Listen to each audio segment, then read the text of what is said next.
সবার আগে বাংলাদেশ, দিল্লি নয়, দিল্লি নয়।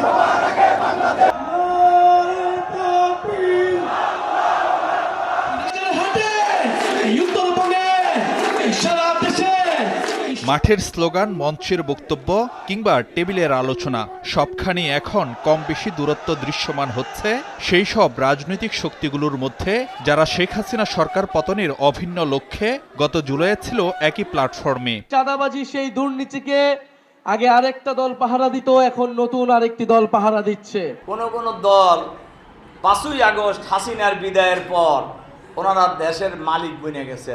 এরশাদের সময় এরশাদের কাছে ভর করেন, আওয়ামী লীগের সময় আওয়ামী লীগের কাছে ভর করেন, বিএনপির সময় বিএনপির কাছে ভর করেন, লম্বা লম্বা কথা বলেন। জনমনে প্রশ্ন, বছর ব্যবধানে তবে কি ফাটল ধরেছে দলগুলোর ঐক্যে? যদিও বিভিন্ন ইস্যুতে বিপরীতমুখী অবস্থানকে বড় ধরনের বিভেদ নয়, বরং মতের ভিন্নতা হিসেবেই এখনো দেখছেন নেতারা। তাদের মতে দলগুলোর কর্মসূচি, নীতি, এজেন্ডায় ভিন্নতা থাকেই স্বাভাবিক, আর গণতান্ত্রিক সে মূল্যবোধের প্রতিফলনই দেখা যাচ্ছে রাজনীতির মাঠে। প্রাণ সসের মাখামাখি টেস্ট নুডলসকে করে তোলে আরো ইয়ামি, আরো জোস। প্রাণ সস, সসের বস। প্রত্যেক দলের নিজস্ব দর্শন, ভাবনা, চিন্তা আছে, দূরত্বের কিছু নাই।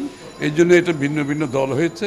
যে জায়গাগুলোতে ঐক্যমত হওয়া সম্ভব সেখানে হবে, এর বাইরে যেটা থাকবে তারা জনগণের কাছে আমাদেরকে সবাইকে যেতে হবে। তথ্যগত জায়গায়, পলিসিগত জায়গায় আমাদের মধ্যে ডিবেটের জায়গা থাকবে।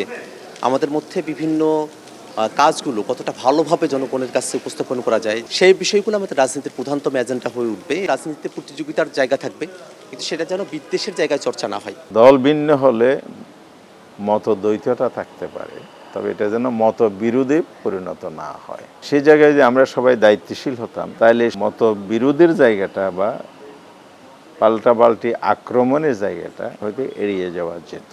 তবে বিভেদ, অনৈক্য বাড়লে যে নতুন সংকটে পড়বে দেশ, এমনটা মনে করেন রাজনৈতিক নেতারাও। তাই বাড়ছে ঐক্যের তাগিদও। দেশের প্রশ্নে জনগণের স্বার্থে যদি এক সুরে কথা না বলতে পারে, তাহলে দেশি বিদেশি নানা ধরনের ষড়যন্ত্র বাংলাদেশকে ঘিরে আছে, সেগুলো মাথাচাড়া দিয়ে উঠবে। যেখানে ঐক্যমত হবে না, ওইটাকে আপনি যদি বেশি দিন ওইটা নিয়ে যদি বেশি নিজেদের মধ্যে কেবল দর কষাকষি করতে সময় নষ্ট করেন, গণতন্ত্র কিন্তু অসম্ভবভাবে ক্ষতিগ্রস্ত হবে। নির্বাচন ছাড়া, বাংলাদেশের মানুষের নির্বাচিত সংসদ সরকার ছাড়া, গণতান্ত্রিক অর্ডার ছাড়া আগামী দিনের বাংলাদেশের কোনো পরিবর্তন সম্ভব না। বড় ধরনের সংকটের জন্ম না দেয়াই আমাদের কাম্য, কারণ এই জন্য এত রক্ত দেওয়া হয়নি। আমরা এখন নির্মাণের পথে আগাতে চাই।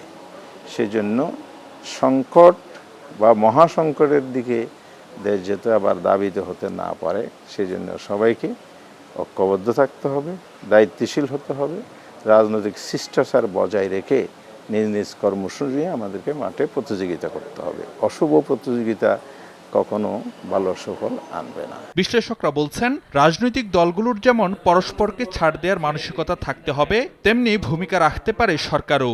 একটা ছোট্ট বিষয়কে যদি আপনি অ্যাড্রেস না করেন, সমাধান না করেন সংকটের, তখন সেই সংকটটা বড় হয়ে যেতে পারে। এটা ডক্টর ইউনূসকে উদ্যোগ নিতে হবে, রাজনৈতিক দলগুলো যেন বাউন্ডারি ক্রস না করে, অথবা বড় দল হিসেবে বিএনপির দিক থেকে ওটা চেষ্টা হতে পারে। বিশ্লেষকরা বলছেন, মত পথের ভিন্নতা থাকবেই, তবে প্রাধান্য দিতে হবে জাতীয় স্বার্থকে।